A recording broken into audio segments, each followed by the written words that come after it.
Welcome to education hub. आज हम class 10th का महत्वपूर्ण प्रश्न जो कि मैथ का है लेकर आए हैं। तो चलिए वीडियो को स्टार्ट करते हैं।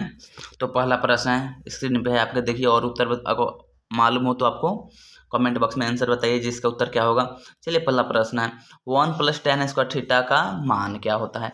चलिए फार्मूला है, आप लोग फार्मूला पढ़े होंगे। सेक स्क्वायर थीटा क्या होता है, formula sec square theta minus tan square theta equal क्या होता है, 1 होता है। तो यहीं tan स्क्वायर थीटा उधर जाएगा तो 1 हो जाएगा, तो बचेगा सेक स्क्वायर थीटा। यानी 1 + tan स्क्वायर थीटा बराबर क्या फार्मूला होता है, 1 + tan square theta sec square theta. तो इसका आंसर हो गया ए। चलिए अगला प्रश्न देखा जाए, सेक 90 - थीटा, ये भी तो फार्मूला ही है। सेक 90 - थीटा फार्मूला क्या होता है, कॉस थीटा होता है, जो ऑप्शन सी में दिया गया है। चलिए अगला प्रश्न देखा जाए, सेक स्क्वायर 60 - 1 का मान क्या होगा। इस ऐसा प्रश्न में आप लोग को घबराने की कोई जरूरत नहीं है। आप लोग मालूम होगा सेक 60 का मान। पहले आप लोग किसका मान मालूम होगा, सेक 60 का। तो चलिए सेक 60 का मान क्या होता है बताइए। सेक 60 का मान हो जाएगा 2। क्या हो जाएगा, 2 हो जाएगा। चलिए तो सेक 60 का मान 2 हो जाएगा, तो इसका स्क्वायर कर रहे हैं यहाँ पे, तो हम इसका स्क्वायर कर देंगे। क्या कर देंगे, स्क्वायर। तो ये हो जाएगा 4। तो 4 - 1 है, तो 4 - 1 क्या बचेगा, 3, यानी 3 बचेगा, जो ऑप्शन बी में दिएगा। तो इसका उत्तर क्या हो जाएगा, 3। चलिए अगला प्रश्न को देखा जाए, समानांतर श्रेणी 10, 7, 4 का 30वां पद बराबर है। चलिए यहाँ पे एपी से है प्रश्न। तो यहाँ पे प्रश्न पूछ रहा है 30वां पद, यानी A30 पूछ रहा है। कौन सा पढ़ रहा है, तो हम आप लोग को बताया था भी A30 पहले वीडियो में। जो A30 पूछे तो उसमें D का 1 घटाया जाता है, A + 29D, यानी डायरेक्ट फार्मूला हो गया A + 29D। चलिए तो A का मान तो मालूम है आप लोग को, यहाँ पे 10 दिया है, और D आप लोग निकालेंगे तो 7 - 10 यानी कि -3 हो जाएगा।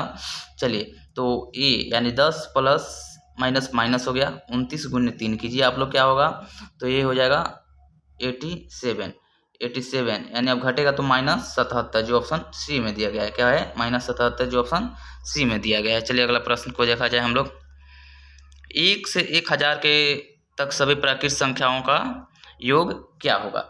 चलिए 1 से लेकर 100 तक आ रहा है, 1000 नहीं कर रहा है, कहाँ तक आ रहा है, 100 तक। तो इसका उत्तर क्या हो जाएगा, तो आप लोग फार्मूला मालूम होगा, n × n + 1/2। तो n का मान यहाँ पे 100 है, तो 100 × 100 + 1 और बटे 2 कर देंगे तो ये कट जाएगा, तो 50 हो जाएगा। तो 50 गुने क्या बचेगा, 50 गुने 101, 101 बचेगा। तो 50 गुने 101 कीजिए, कितना हो जाएगा, तो आपका आंसर आएगा, गुना कीजिएगा तो 50 यानी 5000। 50 जो ऑप्शन बी में दिया गया है। कहाँ दिया गया है, ऑप्शन बी इसका उत्तर हो जाएगा। चलिए अगला प्रश्न को देखा जाए, 21, 18, 15 का कौन सा पद शून्य है। चलिए इसमें कौन सा पद, यानी an का मान 0 होना चाहिए। कौन सा पद होना चाहिए, 0। तो इसको आप लोग a का वैल्यू तो मालूम है 21, d का मान निकालेगा तो -3 आ जाएगा, और इसमें an का मान 0 पर रख के a + n - 1 × d वाला फार्मूला पे निकालिए, जो इसका उत्तर क्या होगा। चलिए तो इसका उत्तर क्या होगा, आप लोग कमेंट में निकाल कर बताइए।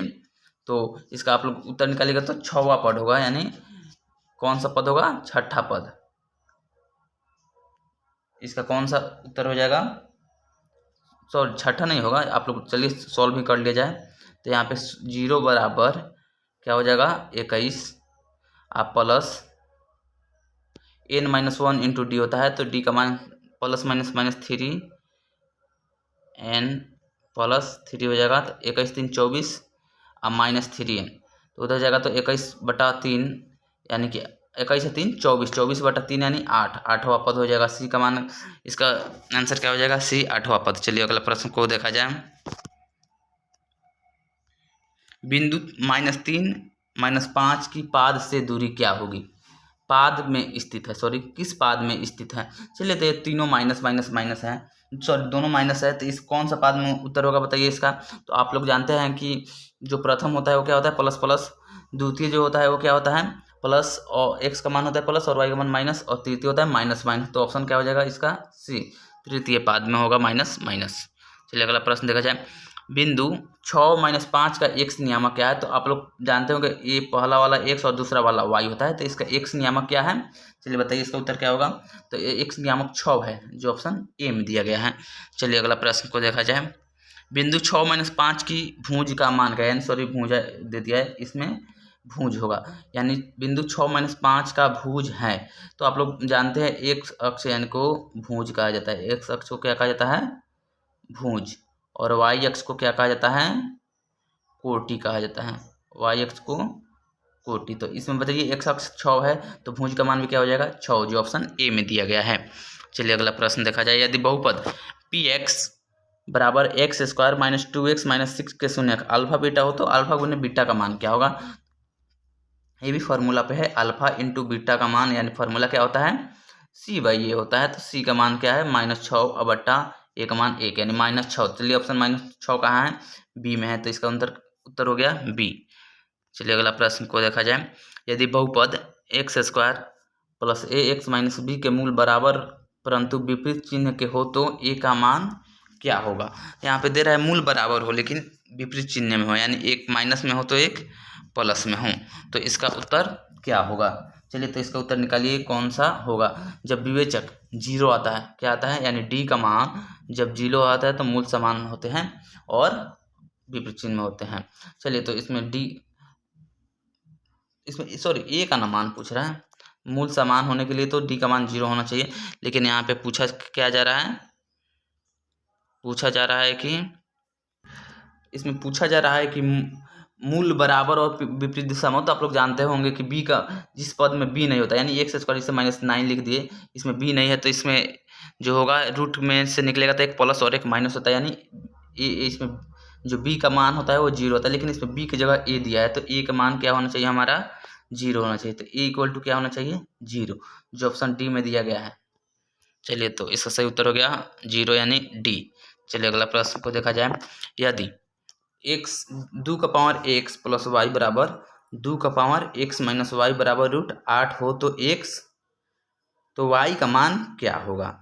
चलिए ऐसा प्रश्न है, ऐसा प्रश्न तो आता नहीं लेकिन आ गया। तो देखिए तो यहाँ पे √8 है, यानी √8 है तो इसको लिख सकते हैं, कैसे लिख सकते हैं √8 को। चलिए यहाँ पे क्या है, √8 है तो आप लोग लिख सकते हैं √8 को 8 के पावर 1/2 लिख सकते हैं। तो आप इसको एक्स, चलिए 8 का पावर 1/2 लिख सकते हैं, तो इसको लेकिन हमको 2 का पावर में ना लाना है क्योंकि 2 का पावर है, तो ये 2 के पावर 3 है तो 2 के पावर 3/2 लिख सकते हैं, यानी कि x प्लस वाई बराबर 3/2 क्या हो जाएगा, x प्लस वाई बराबर क्या हो जाएगा, 3/2 हो जाएगा। x प्लस वाई बराबर 3/2 और x माइनस वाई बराबर भी 3/2। तो इस फार्मूला से आप लोग x और y का मान निकाल लीजिए। तो इसमें बताइए सही उत्तर कोई होगा, तो इसमें से 1/2, 3/2 और 0, तो इसमें से कोई उत्तर नहीं आएगा। तो आप लोग उत्तर बताइए इसका कमेंट में जहाँ इसका उत्तर क्या होगा। चलिए हम लोग को आप लोग को समीकरण भी दे दिए हैं। अगला प्रश्न देखा जाए। रैखिक समीकरण युग्म x प्लस 3y माइनस 4 बराबर 0 तथा 2x माइनस 5y माइनस 1 बराबर 0 है। यह कौन सा समीकरण है, अविरोधी है, विरोधी है, आश्रित है और कोई नहीं। तो इसमें a1 b1 c1 और a2 b2 c2 पहले इसको देखा जाए। तो इसमें देखिएगा तो आप लोग 1/2 डज नॉट इक्वल क्या आएगा, 3/-5, ये दोनों इक्वल नहीं है। तो आप लोग जानते हैं जब दोनों इक्वल नहीं होता है तो कौन सा समीकरण होता है। चलिए ऑप्शन बताइए। तो आश्रित युग्म समीकरण होता है जो ऑप्शन सी में दिया गया है। चलिए अगला प्रश्न को देखा जाए। यदि दो चर में दो रैखिक समीकरणों के हल अनंत हो तो उनके आलेख कैसे होंगे। जब अनंत होता है क्या होता है, समीकरण का हल अनंत होगा, तब उनके समीकरण जो होते हैं वो दोनों रेखाएं क्या होती है, समानांतर होती है, यानी उसका कोई जब अनंत हल होता है तो दोनों रेखा क्या होती है, समानांतर, जो ऑप्शन ए में दिया गया है।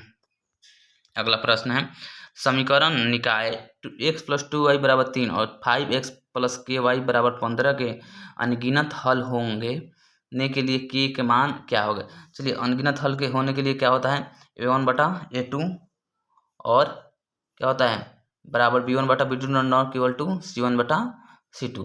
तो इससे आप लोग निकालिए जहाँ इसका उत्तर क्या होगा और कमेंट कीजिए जहाँ इसका उत्तर क्या होगा। तो आप इससे अगर k का मान निकालिएगा तो आएगा 10, क्या आएगा 10, जो ऑप्शन बी में दिया गया है। अगला प्रश्न है किसी त्रिभुज ए बी सी में कोण ए बराबर 90 डिग्री, बी सी बराबर 13 cm, ए बी बराबर 12 cm हो तो ए सी का मान क्या होगा। इसमें कोण दिया है ए बराबर 90 डिग्री और बी सी 13 यहाँ पे मान लिए हम त्रिभुज बना दिए, ABC हो गया देखिए, और ई कोण हो गया 90 डिग्री, यानी ई कोण किसको मान ले, ए, और क्या मान ले, बी, और मान ले हम इसको सी, और दिया है इसमें BC 13 दिया है, AB 12, तो AC का मान तो आप लोग जानते हैं, कॉर्न स्क्वायर बराबर क्या होता है, कॉर्न स्क्वायर बराबर लंब स्क्वायर जोड़ आधार स्क्वायर, तो उस फॉर्मूला से आप लोग तो आधार से निकलेगा तो √13² - 12², यानी कि √25 जो यानी 5 आएगा, जो आंसर में क्या हो जाएगा, सी नंबर में 5। तो इसका उत्तर क्या हो गया, C 5। अगला प्रश्न है, त्रिभुज ABC में DE समानांतर BC एवं AD बटा DB बराबर 3/5, यदि AE बराबर 4.8 हो तो EC का मान क्या होंगे। तो आप लोग जानते हैं इसको, जहाँ तिरछा तिरछी यदि हम उसको गुना करके हम सॉल्व करेंगे तो आंसर आ जाएगा। तो इसका उत्तर बताइए जहाँ क्या होगा। तो इसका उत्तर आप लोग कमेंट कीजिए जो क्या होगा। तो इसका उत्तर हो जाएगा 8, जो ऑप्शन सी में दिया गया है। चलिए अगला प्रश्न है, एक समबाहु त्रिभुज ABC की एक भुजा 2 है तो इसकी ऊंचाई क्या होगी। चलिए एक भुजा 2 दिया है तो ऊंचाई के लिए फार्मूला क्या होता है, √3/2 गुने a। तो a का मान हम 2a रखेंगे, √3 से √2 से 2 कट गया तो √3a। चलिए ऑप्शन देखिए बी में है, जो ऑप्शन इसका हो गया बी। चलिए अगला प्रश्न देखा जाए, बिंदु -5 4 के किस पाद में स्थित है। चलिए हम इसको पहले भी बताए थे, माइनस और प्लस किस पाद में स्थित होता है। चलिए बताइए इसका उत्तर क्या हो जाएगा। तो माइनस और प्लस, चलिए किस पाद में होता है, तो x का मान माइनस और y का मान प्लस द्वितीय पाद में होता है, जो ऑप्शन बी में दिया है। अगला प्रश्न देखा जाए, बिंदु A 2 - 4 B 4 - 2 को मिलाने वाली रेखाखंड का मध्य बिंदु होगा है। चलिए मध्य बिंदु का निर्देशांक का फॉर्मूला होता है x1, क्या होता है फॉर्मूला, x1 + x2/2, और उसी प्रकार y1 + y2/2, तो 2 और 4 6/2 यानी 3 पहला आएगा 3। तो ऑप्शन देखिए यहाँ पे सी नंबर डायरेक्ट दिख रहा है, जो सी 3 आनी चाहिए, तो आंसर इसका क्या हो गया, सी नंबर। चलिए अगला, उसी तरह वाई वाला भी निकाल सकते हैं आप। चलिए अगला प्रश्न देखा जाए, कार्तीय तल में स्थित किसी बिंदु -3 -4 में कोटि का मान क्या होगा। चलिए हम इसका पहले बताएं, x अक्ष कोटि भुज का आता है और y अक्ष कोटि, तो कोटि का मान -4 होगा, जो ऑप्शन ए में दिया गया है। चलिए अगला प्रश्न को देखा जाए, यदि साइन A बराबर 18/17 है तो कॉट A का मान क्या होगा। तो इससे आप लोग निकाल सकते हैं इस फॉर्मूला से, साइन A बराबर होता है लॉम्ब बटा, साइन A बराबर 18/17। तो क्या यह फॉर्मूला सही हो सकता है। चलिए बताइए, गलत है। प्रश्न यह क्या है, गलत है, क्योंकि साइन A बराबर होता है लंब बटा कर्ण, लंब बटा कर्ण, तो लंब छोटा कभी हो ही नहीं सकता। तो इस प्रश्न को क्या किया जाए, गलती किया जाए, यहाँ पे tan A होनी चाहिए, साइन A की जगह होगा tan A, तब cot A संभव हो सकता है। चलिए अगला प्रश्न देखा जाए हम लोग, 9 sec² A - 9 tan² A बराबर का मान क्या होगा। तो आप लोग एक्सरसाइज का प्रश्न है, तो आप लोग जानते होंगे जो 9 इसमें कॉमन ले लिया जाता है, और sec² theta minus tan² theta हम लोग शुरू में वाला प्लस में बताए हैं जो 1 होता है, तो 9 × 1 यानी 9, यानी ऑप्शन क्या हो गया बी इसका 9। चलिए अगला प्रश्न देखा जाए, cosec 90 - थीटा, ये भी फार्मूला है, तो बताइए cosec 90 - थीटा क्या होता है। चलिए तो cosec 90 - थीटा होता है sec थीटा, जो ऑप्शन बी में दिया गया है। अगला प्रश्न देखा जाए, सबसे छोटी अभाज्य और सबसे छोटी भाज्य संख्या का गुणनफल क्या होगा। सबसे छोटी अभाज्य संख्या और सबसे छोटी भाज्य संख्या, चलिए 2 2 × 4, यानी ऑप्शन डी हो गया इसका। अगला प्रश्न देखा जाए, दो संख्याओं a और 18 का लसत 36 है और मसद 2 है, तो a का मान निकालिए। तो जानते हैं LCM × HCF फार्मूला मालूम होगा आप लोग, इंटू HCF बराबर a × b। इस फार्मूला से तो दोनों को गुना 36 दूना 72/18, 18 चुका 72, यानी सी का मान क्या हो गया 4। अगला प्रश्न देखा जाए, एक आदमी 24 मीटर पश्चिम जाता है और पुनः 10 मीटर उत्तर जाता है, वो अपने प्रारंभिक बिंदु से कितनी दूरी पर है। चलिए इसमें यह 90 डिग्री वाला जो कि प्रश्न है, मान लिया वो पश्चिम जाता है, किधर जाता है, नॉर्थ,